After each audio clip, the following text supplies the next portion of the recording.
Sa kauna-unahang pagkakataon, dinala ng University of the Philippines Alumni Association dito sa Jensen ang tradisyon ng UP, ang taunang Lantern Parade.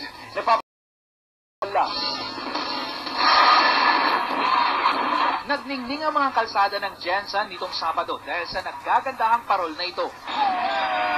Iba't iba ang disenyo ng bawat parol.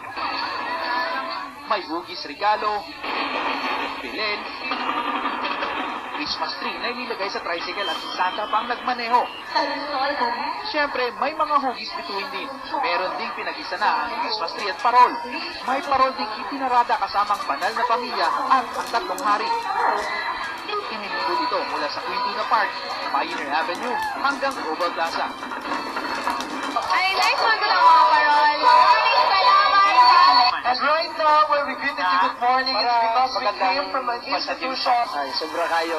Thank you so much, Rani. Para po sa lahat ng mga ituan is Siyempre, po sa South hindi lang guys sa Kalito, sa atin pong mga pasalig sa Ginoo sa mga tao na nagyapon din. Sa 20 lumahok na mukod-tanging parol ng Sons and Daughters of General Santos Pioneers Association na gawa sa Cornhusk at Abaca.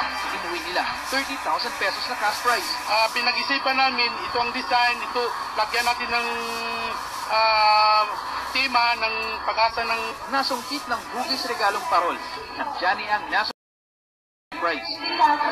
Third, ang entry ng San Isidro Labrador, Darby C. Ayapopong.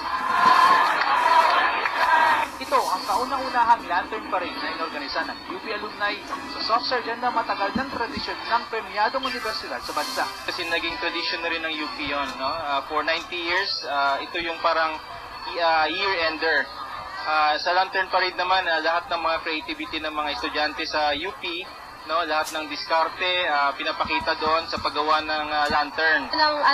Yung pinaka-symbol ng ating Christmas spirit yung parol, yung star, and it showcases not only our creativity, but also our resourceful. Bunsod ng tagumpay ng Lantern Parade, gagawin na rin itong taunan bilang parte ng Paskuhan sa Jensen. Francis Canas, Patrol ng Pilipinas.